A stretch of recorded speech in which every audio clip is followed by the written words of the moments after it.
أعوذ بالله من الشيطان الرجيم.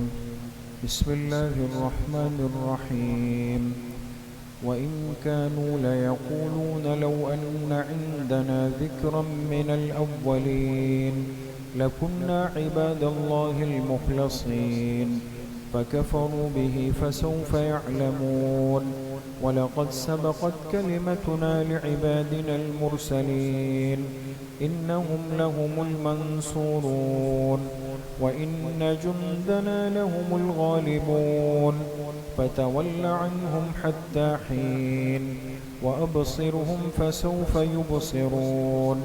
أفبعذابنا يستعجلون فإذا نزل بساحتهم فساء صباح المنذرين. وتول عنهم حتى حين وأبصر فسوف يبصرون. سبحان ربك رب العزة عما يصفون وسلام على المرسلين والحمد لله رب العالمين. صدق اللہ العظیم. یہ سورۃ الصافات کی آیت نمبر 167 سے 182 تک 16 آیتیں آپ حضرات کے سامنے تلاوت کی گئی ہے. گزشتہ آیات میں جیسے بات گزری کہ اللہ پاک نے اس صورت میں پہلے کئی انبیاء کا، پیغمبروں کا تذکرہ فرمایا اور ان کے واقعات سنانے کے بعد پھر اللہ پاک نے مشرکین مکہ کو، جو پہلے مخاطب تھے قرآن پاک کے، ان کو اللہ پاک نے خطاب کیا کہ تم ان واقعات کو سن کر ان کے سننے کا مقصد حاصل کر لو، یعنی عبرت، کہ جو قوم اپنے پیغمبر کے مقابلے پر آئی ہے ہلاک ہو گئی، تم ایسا مت کرو. لیکن بجائے بات کو ماننے کے انہوں نے ان سے بھی بڑھ کر اللہ کی ذات کے بارے میں غلط قسم کی باتیں شروع کی اور اللہ کے لیے اولاد ثابت کی اور فرشتوں کو اللہ کی بیٹیاں کہا، اور پھر یہ کہا کہ جو جنوں کے بادشاہ کی، جنوں کے سردار کی بیٹی ہے، نعوذ باللہ وہ اللہ تعالیٰ کی بیوی ہے. تو اللہ کے لیے بیوی بھی ثابت کی، اللہ کے لیے اولاد بیٹیاں بھی ثابت کی، جبکہ اللہ پاک ان تمام رشتوں سے پاک ہے، بے عیب ہے. اللہ پاک کو کسی کا احتیاج نہیں. بندہ تو محتاج ہے، اسے ضرورت ہے خدمت کی، لیکن اللہ پاک تو ان تمام چیزوں سے پاک ہے، وراء الورا ہے، سبحانک کی ذات ہے. تو یہ دو باتیں جو انہوں نے کی، اللہ پاک نے ان پر بھی رد فرمایا اور فرمایا چاہے جنات ہو چاہے فرشتے ہوں، وہ تو خود اللہ کے سامنے عاجز ہے، مطیع ہے. ہر وقت فرشتے اللہ کی تسبیح میں لگے ہوئے ہیں اور اللہ کے سامنے صف باندھ کے کھڑے ہوتے ہیں، جیسے کل کے درس میں بات ہوئی. اور جو جنات ہیں وہ تو اللہ کی ذات کے بارے میں اس درجے کا ایمان اور عقیدہ رکھتے ہیں کہ قیامت کے دن ہمیں اللہ کے سامنے پیش ہونا ہے. جو ہم میں سے صحیح ہو وہ جنت میں، جو غلط ہے وہ جہنم میں جائے گا. تو بھئی یہ دونوں مخلوق، ایک مخلوق ناری ہے، آگ سے بنی، وہ کون سی ہے؟ جنات. ایک مخلوق نوری ہے، نور سے بنی، وہ کون سے ہیں؟ فرشتے. تو نوری مخلوق بھی اللہ کے سامنے مطیع و فرما بردار ہے، ناری مخلوق بھی اللہ کے سامنے مطیع و فرما بردار ہے. لیکن یہ انسان اتنا گر جاتا ہے کہ یہ اپنے ہاتھ سے بنائے ہوئے بتوں کو معبود کہتا ہے، ان کو اللہ کے ساتھ شریک ٹھہراتا ہے، اپنے ذہن سے غلط قسم کی باتیں بنا کر ان کو اپنے لیے ایک مذہب اور راستہ بنا لیتا ہے. یہ ساری چیزیں انسان کی تباہی کا باعث. اب یہ جو آیات آج آپ حضرات کے سامنے ہے، یہ دوستو سورہ صافات کی آخری آیات ہے. اس پر الحمدللہ یہ صورت مکمل بھی ہو رہی ہے سورہ صافات، اور اس کے بعد اگلی صورت جو ہے وہ سورہ صاد ہے انشاءاللہ، وہ شروع ہو جائے گی۔ اب ان آیات میں اللہ پاک نے مشرکین کے اس مطالبے کو اور اس طلب کو ذکر کیا جو اللہ کے آخری پیغمبر کی بعثت سے پہلے وہ کہتے تھے۔ لیکن ایک انسان پر جب کوئی مصیبت ہوتی ہے، پریشانی ہوتی ہے، تو وہ کہتا ہے کہ میرے حالات اچھے ہونے دو، پھر میں ایسا کروں، میں تو ایسا بھی کروں گا، یہ نیکی بھی کروں گا، یہ نیکی بھی کروں گا، جب اپنے حالات صحیح نہیں۔ لیکن جب اللہ پاک اس بندے کے حالات کو بہتر کر دے، وہ پہلے بیمار تھا، شفا مل گئی، پہلے غریب تھا، اب مالدار ہو گیا، پہلے گھر نہیں تھا، اب صاحب گھر ہو گیا، پہلے اولاد نہیں تھی، اب صاحب اولاد ہو گیا، تو اب اللہ کی ان نعمتوں کے ملنے کے بعد اکثر طبقہ وہ ہے جو سب سے پہلے اللہ کو بھول جاتا۔ مشرکین مکہ جب تک آپ علیہ الصلاۃ والسلام کی بعثت نہیں ہوئی، تشریف نہیں لائے، ان کو پتہ تو تھا کہ مکہ کے اندر اللہ کے آخری پیغمبر نے آنا ہے، یہ تو سب کے علم میں تھی یہ بات، انتظار کرتے تھے۔ اور جب بھی ان کو کوئی تنگ کرتا تھا، ستاتا تھا، دباتا تھا، تو کہتے تھے آخری پیغمبر ہم میں آ جائیں تو پھر دیکھنا ہم کیسے اللہ پاک کے قریب جاتے ہیں، اللہ سے دوستی کرتے ہیں، اللہ سے تعلق بناتے ہیں، سب کہتے تھے۔ لیکن جب آپ علیہ الصلاۃ والسلام تشریف لائے اور انہیں شرک سے روکا، اللہ کی دعوت دی، تو سب سے پہلے اللہ کے آخری پیغمبر کو تنگ کرنے والے، ستانے والے، مکہ سے نکالنے والے یہی لوگ۔ تو آج کی ان آیات میں اللہ پاک نے ان کے ان حالات کا ذکر کیا۔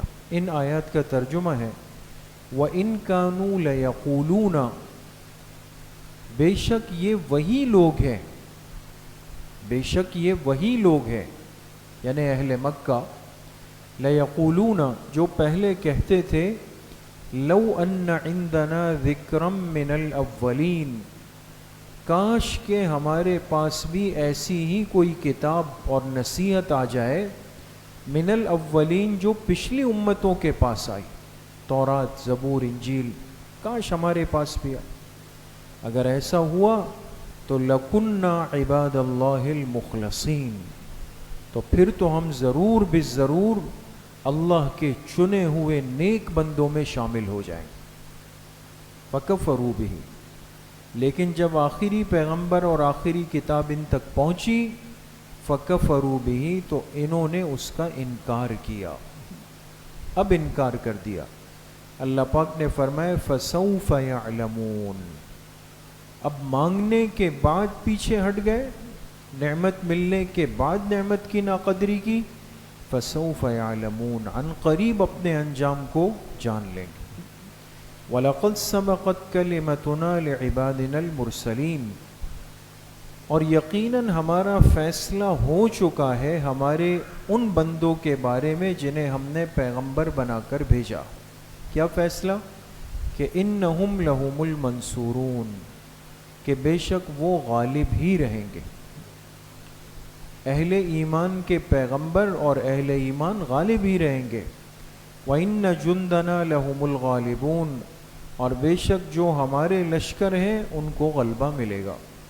فَتَوَلَّ عَنْهُمْ حَتَّى حِينٍ، لہٰذا اے میرے حبیب صلی اللہ علیہ وسلم، آپ ان لوگوں سے اعراض کیجئے ایک وقت مقرر تک، آپ ان کی پرواہ مت کریں، ایک وقت تک۔ وقت سے مراد کیا ہے؟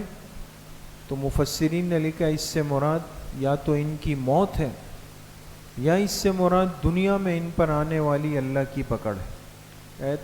اعراض کریں۔ وَأَبْصِرْهُمْ، اور آپ دیکھتے رہیں، فَسَوْفَ يُبْصِرُونَ، عن قریب یہ لوگ اپنے انجام کو دیکھ لیں گے۔ أَفَبِعَذَابِنَا يَسْتَعْجِلُونَ، کیا یہ لوگ ہمارے عذاب کو جلدی مانگتے؟ جیسے قرآن کریم میں کئی مقامات پر ہے کہ آپ علیہ السلام سے کیا کہتے تھے کہ اگر واقعی عذاب ہے اور اللہ کی ذات ہے، عذاب کیوں نہیں آتا، جلدی آ جائے۔ فَإِذَا نَزَلَ بِسَاحَتِهِمْ، اللہ نے فرمایا جب وہ عذاب ان کے گھروں کے صحن میں اترے گا، فَسَاءَ صَبَاحُ الْمُنذَرِينَ، ان ڈرائے ہوئے لوگوں کی صبح کتنی بدترین ہوگی پھر۔ وَتَوَلَّ عَنْهُمْ حَتَّى حِينٍ، اور آپ ان سے اعراض کیجئے ایک وقت مقرر تک۔ وَأَبْصِرْ، اور آپ دیکھتے رہیے، فَسَوْفَ يُبْصِرُونَ، عن قریب یہ بھی اپنا انجام دیکھ لیں گے۔ سبحان ربک رب العزت عما یصفون، پاک ہے تمہارا رب جو عزتوں والا رب ہے ان تمام باتوں سے، یصفون جو یہ مشرک اپنی زبانوں سے ادا کرتے ہیں۔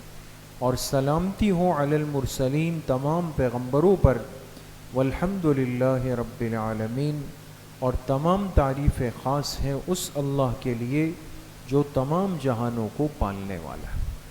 ان آیات پہ یہ صورت ختم ہو جاتی ہے دوست۔ تو چونکہ صورت کا جو آخری حصہ ہوتا ہے دوستو وہ ایک خلاصہ ہوتا ہے، پوری صورت کا ایک نچوڑ ہوتا ہے، لب لباب ہوتا ہے، ایک مقصد کی بات اللہ پاک آخر میں آ کے آسان کر کے ذکر کر دیتے ہیں۔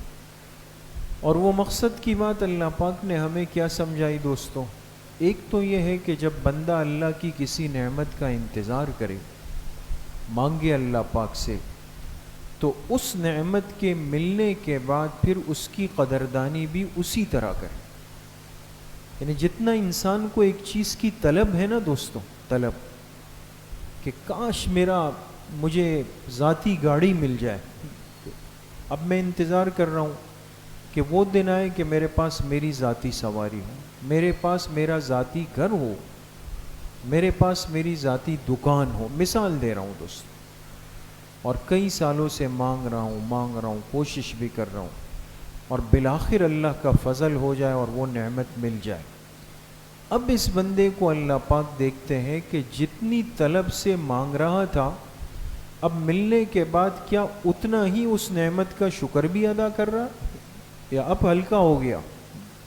اصل تو امتحان یہ ہے نا دوست کہ جب وہ نعمت مل جاتی ہے تو پھر ہم ہلکے ہو جاتے ہیں، پھر کمزور ہو جاتے ہیں۔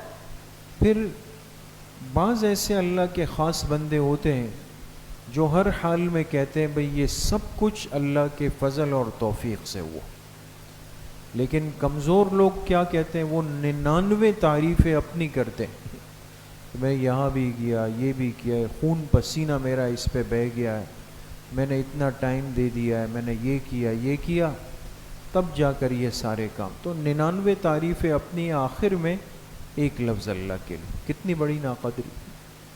تو اس لیے ایک تو میرے عزیز و دوستو بزرگوں، شکر گزاری کا مزاج انسان کی اپنی ذات کی تعریف پر غالب ہو، اللہ کا تذکرہ زیادہ ہو، چاہے نعمت ہمیں چھوٹی ملے، بڑی ملے، جلد ملے، دیر سے ملے، تاخیر سے ملے، ہر حال میں بندہ اللہ پاک کی نعمتوں کا شکر گزار بن جائے، ہے نا، اس پر راضی رہے۔ ایک بات۔ دوسری بات، اس صورت میں اللہ پاک نے ایک وعدہ فرمایا ہے دوست، اور وہ کیا ہے؟ وَإِنَّ جُنْدَنَا لَهُمُ الْغَالِبُونَ، فرمایا کہ بے شک جو ہمارے لشکر ہیں، اللہ کی جو جماعت ہے، فرمایا وہ ضرور غالب آ کر رہے، چونکہ مشرکین کا تذکرہ تھا، اور مکہ کے اندر مشرکین کی طاقت زیادہ، افراد زیادہ، اسباب زیادہ، ہتھیار زیادہ، ساری چیزیں زیادہ ہیں۔ ایک ایسے ماحول کے اندر وَإِنَّ جُنْدَنَا لَهُمُ الْغَالِبُونَ، تو سمجھ میں نہیں آتا کہ اللہ کے لشکر کیسے غالب ہوں گے، لیکن اللہ کا وعدہ ہے کہ ایسا ضرور ہوگا۔ اب کیسے ہوگا؟ مفسرین نے فرمایا، دیکھیں ایک بات تو یہ ہے کہ ایمانی لشکر اور ایمان کا غلبہ ہر زمانے میں دلائل کے ساتھ، وہ تو قیامت تک کے لیے غالب ہے نا، دلیل کے میدان میں دلیل کے ساتھ تو ایک طرف 1 کروڑ کافر ہو، ایک طرف 1 مسلمان ہو، تو دلیل کی بنیاد پر کون کامیاب ہے؟ مسلمان کامیاب ہے، اس لیے کہ ہمارے پاس ہر چیز کا حوالہ ہے، سند ہے، دلیل ہے، ہمارے پاک پیغمبر کی مبارک زندگی ہے، ہر چیز ہمارے پاس ہے جو کسی کے پاس بھی نہیں۔ تو دلیل حجت کی بنیاد پر تو اللہ کے لشکر اور اللہ کی جماعت ہمیشہ ہمیشہ غالب ہے۔ رہ گئی بات کہ مادیت کے میدان میں، اسباب کے میدان میں، تو بہت دفعہ ایسا ہوا اور نظر آتا ہے کہ اسلامی لشکر، اسلامی جماعت وہ ناکام ہو جاتی۔ حکیم الامت حضرت مولانا اشرف علی تھانوی رحمۃ اللہ علیہ نے بڑی خوبصورت بات کی، اسی لیے تو ان کو حکیم الامت فرمایا گیا۔ دوست، حضرت نے اپنی تفسیر بیان القرآن میں لکھا کہ ہمیں اپنی آنکھ سے نظر آتا ہے کہ کبھی کبھی غلط آدمی صحیح آدمی پہ غالب آ جاتا ہے، جیسے آج دیکھیں نا، ظاہری طور پر اسلامی افواج، اسلامی مجاہدین بیچارے مغلوب نظر آ رہے ہیں، کفر کے لشکر ظاہری طور پہ غالب نظر آ رہے ہیں، ظاہر کی آنکھ تو یہی کہہ رہی ہے۔ حکیم الامت رحمۃ اللہ علیہ نے لکھا کہ اس کی مثال ایسی ہے جیسے ایک ذمہ دار حاکم سفر میں جا رہا تھا، سفر میں ایسا شخص جو ذمہ دار بھی تھا اور ایک حاکم بھی تھا۔ حاکم اس کو کہتے ہیں کہ جس کے پاس عہدہ اور منصب ترتیب پہ آیا ہو، اور پھر ترتیب پہ آنے کے بعد وہ آدمی اس کی ذمہ داری کو سمجھتا بھی ہو، بڑا آدمی۔ اور سفر میں ایک چور ڈاکو اس سے الجھ پڑا، اس لیے کہ اس کو اکیلے پا لیا، اکیلا مل گیا۔ تو چور نے اس حاکم ذمہ دار کو جب اکیلے دیکھا تو اس کو تنگ کرنا شروع کیا، اس کا سامان چھین لیا، اس سے لوٹ مار کر لی، اور اس کو ڈرایا دھمکایا، اس کے ساتھ گالم گلوچ کی۔ یہ سب جو بدتمیزی کے مواقع تھے وہ سب اس چور نے اس ذمہ دار حاکم کے ساتھ کیے۔ تو حضرت تھانوی رحمۃ اللہ علیہ فرماتے ہیں کہ ظاہر کی آنکھ تو کہتی ہے کہ ڈاکو غالب آ گیا ہے نا، حاکم ذمہ دار مغلوب ہو گیا، لیکن حقیقت کی آنکھ کہتی ہے کہ ایسا کرنے والا پہلے ڈاکو تھا، اب مزید بدترین ڈاکو بن گیا۔ حاکم اور ذمہ دار آدمی وہ اب بھی اپنے منصب اور عہدے پر اسی طرح برقرار، بس یہ جیسے ہی اپنے ملک، اپنے سرحد، اپنے ساتھیوں میں پہنچے گا تو پھر یہ اسی طرح ہوگا، سب چیزیں ہوں گی۔ تو یہ دنیا کا نظام ہے دوستو۔ جو ڈاکو ہوتے ہیں وہ ذمہ دار فرد کو اکیلے ڈھونڈتے ہیں۔ ابھی دیکھیں نا، چند دن قبل اسلام کے ایک عظیم شخصیت کو اکیلے ڈھونڈا گیا، وہ جب تک اپنے ساتھیوں میں تھے، دیکھیں نا اللہ کی شان دیکھیں، وہ اس ملک سے چلے جہاں دن رات سینکڑوں جنازے اٹھتے تھے، لیکن وہاں زندہ محفوظ، اس لیے کہ وفادار ساتھیوں کے ساتھ تھے۔ زندگی موت تو اللہ پاک کے پاس ہے، لیکن یہ وفادار ساتھیوں کا ہونا بھی بڑی نعمت ہے۔ لیکن جہاں انسان اپنے وفادار ساتھیوں کے ماحول سے نکلا اور جا کر ایک غیر سنجیدہ اور منافق قسم کے دوست کے ساتھ بیٹھ گیا، وہ موقع کی تاک اور تلاش میں ہوتا ہے کہ بس اس کو اکیلا پا لیا، اب اس کے ساتھ کسی قسم سے بدتمیزی کر لو، جیسے حضرت حسین رضی اللہ عنہ۔ آپ دیکھیں نا، سارا منظر دوستو سمجھ میں آتا ہے۔ جب تک نواسۂ رسول صلی اللہ علیہ وسلم حضرت حسین رضی اللہ عنہ مدینہ میں تھے، مکہ میں تھے، یزید تو اس وقت بھی خلیفہ تھا، سب چیزیں بن چکی تھی نا، کیوں ان حضرات کو کوئی ہاتھ نہیں لگا سکا؟ جیسے اپنے وفادار ساتھیوں سے، اپنے دوستوں سے، اپنے صحابہ سے دور ہو کے کوفہ آ گئے ان بے وفاؤں کے پاس، انہوں نے جب دیکھا ایک عالی نسب، اس کائنات کے سب سے محبوب ہستی کے محبوب نواسے ہمارے پاس، جنت کے جوانوں کے سردار، ان کو اکیلے پا لیا، اکیلے چلے بھائی، ان کے وفادار نہیں ہیں، پھر کیا ظلم و ستم کی داستان رقم ہوگی. تو حضرت تھانوی رحمۃ اللہ علیہ کے اس جملے سے دوستو دنیا کا منظرنامہ سمجھ میں آتا ہے. جہاں ڈاکو اور چور اور قاتل کو کوئی ذمہ دار آدمی اکیلے ملتا ہے وہ اس کے ساتھ زیادتی اور ظلم کرتا ہے، لیکن ان سب چیزوں کے باوجود بھی حاکم حاکم رہتا ہے، چور ڈاکو رہتے ہیں. تو وَإِنَّ جُنْدَنَا لَهُمُ الْغَالِبُونَ، اللہ کے جو لشکر ہے، اللہ کی جو جماعتیں ہیں، یہ بہر صورت غالب ہے. یہ شہید ہو کر بھی غالب ہے، یہ مار کھا کے بھی غالب ہے. اس لیے کہ کمال یہ ہے کہ انہوں نے ساری چیزیں سہ کر بھی اپنا ایمان نہیں چھوڑا، اپنا کلمہ نہیں چھوڑا، اپنا دین نہیں چھوڑا، قبلہ اول کا قرب نہیں چھوڑا. سب چیزوں کو برداشت کر کے بھی وہاں ڈٹ کے کھڑے ہو گئے دوست. تو آج کی وہ دنیا جس میں ہم کہتے ہیں ہم بہت کمزور ہو گئے، ایمان والے کمزور ہو گئے، اس میں اللہ نے ہمیں ایسی مثالیں کھلی آنکھوں کے ساتھ دکھا دی. تو آیت واضح نہیں ہے کہ اللہ کے لشکر غالب ہے، بہر صورت غالب ہے.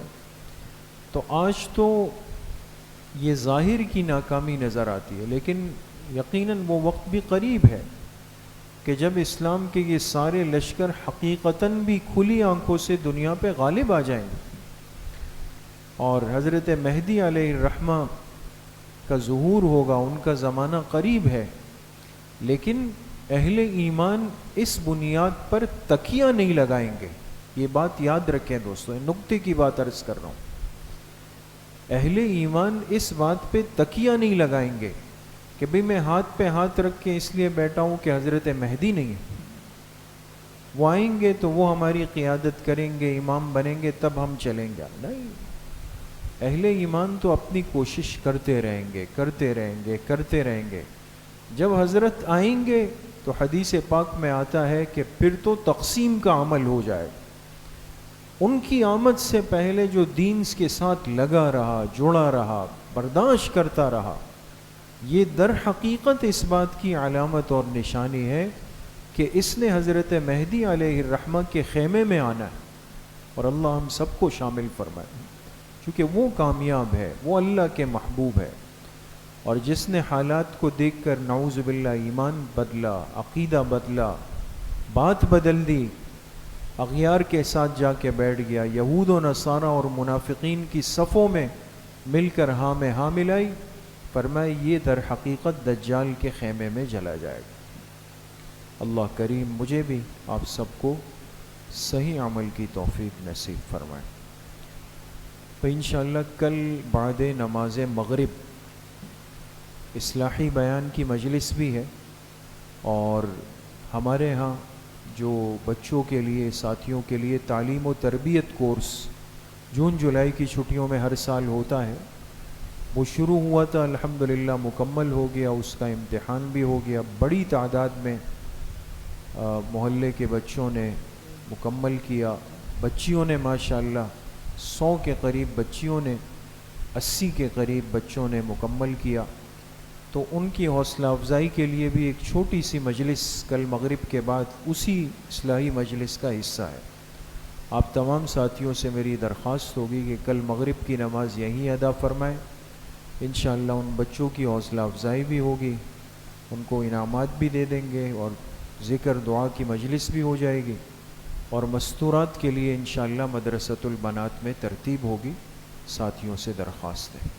الحمدللہ رب العالمین.